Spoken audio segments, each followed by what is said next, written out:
नमस्कार साथियों, स्वागत है आपका हमारे चैनल हिंदी स्टोरीज वर्स में। अगर आपको वीडियो अच्छी लगे तो इस वीडियो को लाइक करके चैनल को जरूर सब्सक्राइब कर लेना और हाँ, कमेंट में हमें लिखकर जरूर बताना आपको यह कहानी कैसी लगी।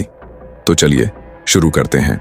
विक्रमपुर की रानी चंद्रलेखा अपनी सुंदरता और विवेकशीलता के लिए दूर दूर तक प्रसिद्ध थी, मगर उसकी आंखों में एक रहस्यमय उदासी थी, जैसे किसी अनजानी पीड़ा ने उसकी आत्मा को जकड़ रखा हो। महल के पीछे की झील में वह अक्सर चुपचाप घंटों बैठी रहती थी, मानो किसी खोई हुई चीज की तलाश में हो। राजा अजित वर्मा ने कई बार पूछा, चंद्रलेखा, किस सोच में डूबी रहती हो? मगर रानी मुस्कुराकर बात टाल देती। वास्तव में रानी के जन्म से ही एक रहस्य जुड़ा था, जिसे केवल उसकी दाई और एक बूढ़ा तांत्रिक जानते थे। जन्म के समय आकाश में अजीब सी बिजली कड़की थी और झील के पास की धरती कांप उठी थी। उसी रात उस गांव की एक लड़की की आत्मा गायब हो गई थी। तब से यह कहा जाने लगा कि रानी के भीतर कुछ और भी है, कोई और आत्मा, कोई शाप। एक रात रानी चंद्रलेखा की आंख अचानक खुली। उसने देखा कमरे के कोने में एक परछाई खड़ी है। उसकी ही तरह केश खुले, वही चेहरा, लेकिन आंखें काली, बिल्कुल शून्य। मैं तुमसे मिलने आई हूं, वह परछाई बोली। मैं ही हूं, काल कन्या। रानी चीखने लगी, मगर आवाज जैसे जम गई हो। परछाई धीरे धीरे उसकी ओर बढ़ी और उसकी ये को छूते ही गायब हो गई। सुबह रानी की आंखों के नीचे गहरे काले घेरे थे। वह किसी से कुछ न कह सकी, मगर उस दिन से उसके सपनों में एक ही नाम गूंजता रहा, काल कन्या। एक दिन राजमहल में एक अजीब सा साधु आया। उसके बाल बिखरे थे, आंखों में ज्वाला और हाथ में चंदन से सना त्रिशूल। रानी को मुझसे मिलवाओ, उसने सिपाहियों से कहा। उस पर शाप है।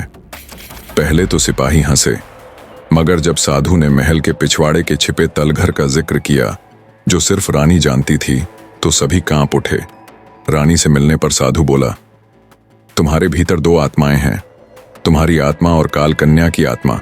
जब पूर्ण चंद्रमा की तीसरी रात आएगी, वह पूरी तरह तुम्हें ग्रस लेगी। रानी सिहर उठी। मुझे बचाओ, साधु ने कहा। बचने का एक ही उपाय है। जिस झील के नीचे उसकी आत्मा को कैद किया गया था, वहीं जाकर उसे मुक्त करो। मगर याद रखो, शर्त पूरी करनी होगी, वरना तुम उसकी हो जाओगी सदा के लिए। चंद्रलेखा और साधु रात को छिपकर झील की ओर निकले। झील के बीच एक छोटा द्वीप था, जो दिन में दिखाई नहीं देता था। साधु के मंत्रों से पानी फटने लगा और एक सीढ़ी नुमा रास्ता प्रकट हुआ। वे नीचे उतरे, जहां एक पत्थर की मूर्ति बंद थी, एक कन्या की, जिसके चेहरे पर गुस्सा और वेदना थी। यही है काल कन्या की आत्मा का ठिकाना, साधु बोला। मगर जैसे ही रानी ने उसकी आंखों में देखा, मूर्ति की आंखें चमक उठीं और एक भयानक चीख गूंजी। पत्थर फटने लगे, झील का पानी खौलने लगा। तुमने मुझे जगा दिया, वह आवाज गूंजी। अब मैं मुक्त हूं। अगले दिन रानी बिल्कुल बदल चुकी थी। उसका व्यवहार शांत था, मगर उसकी आंखें अब और गहरी और डरावनी हो चली थीं। राजा ने पूछा, तुम ठीक हो? रानी ने सिर्फ मुस्कुराकर कहा, अब मैं पहले से भी ज्यादा जीवित हूं। उस दिन से महल में अजीब घटनाएं घटने लगीं। दासियां बेहोश मिलने लगीं, महल में अचानक ठंड फैलने लगी और हर रात किसी लड़की के रोने की आवाज सुनाई देने लगी। साधु ने कहा, हमने गलती की, हमने उसे मुक्त कर दिया। अब केवल उसका विनाश ही उपाय है। स्वर्गलोक की अप्सरा रंभा, जो रानी की पूर्वज थी, उस रात सपने में प्रकट हुई। चंद्रलेखा, तुम मेरी वंशज हो। काल कन्या एक प्राचीन अंधकार है, जिसे ब्रह्मा ने स्वयं बंद किया था। अगर वह मुक्त हो गई है, तो तुम्हें ही उसका अंत करना होगा। रानी बोली, मगर कैसे? रंभा ने कहा, महल के नीचे एक पुराना कमरा है, वहीं उसका मूल रहस्य बंद है। वहां तुम्हें एक अग्नि दिया मिलेगा, जिसे जलाकर तुम उसकी आत्मा को जल सकती हो, मगर वह दिया केवल तुम्हारे रक्त से जलेगा। रानी और साधु उस रात महल के नीचे बने पुराने गलियारों में उतरे। वो गलियारा अनंत लगता था, जैसे कोई भंवर हो। अचानक दीवारों से हाथ निकलने लगे, अजीब आकृतियां दिखने लगीं। एक दरवाजे के पास पहुंचते ही वह अपने आप खुल गया। भीतर एक विशाल कमरा था, जिसके बीचों बीच एक नीली रोशनी वाला दिया रखा था। रानी जैसे ही पास पहुंची, दिया जल उठा, बिना किसी आग के। अब तुम्हें इसे अपने रक्त से प्रज्वलित करना होगा, साधु ने कहा। रानी ने अपने हाथ की नोक काटी और दिए में टपकाया। नीली रोशनी सुनहरी हो गई और एक तेज गर्जना हुई, जैसे किसी आत्मा ने चीख मारी हो। अचानक काल कन्या प्रकट हो गई, पूरे रूप में। उसके बाल आकाश की तरह काले, आंखें खून जैसी लाल। उसने रानी की ओर हाथ बढ़ाया। तुम्हारा शरीर अब मेरा है। रानी ने दिया उठाया और मंत्र पढ़ने लगी। एयुएम अग्निशुद्धाय नमः। काल कन्या चीखने लगी, नहीं, तुम मुझे नहीं मिटा सकती।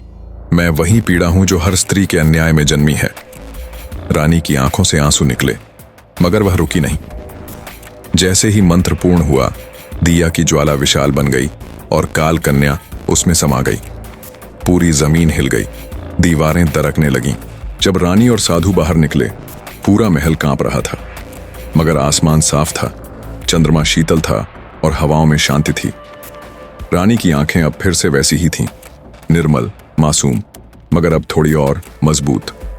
साधु ने मुस्कुराकर कहा, तुमने अंधकार को हराया, मगर याद रखो, काल कन्या केवल तब तक सोई रहेगी जब तक न्याय जीवित है। अन्याय फिर उसे जगा सकता है।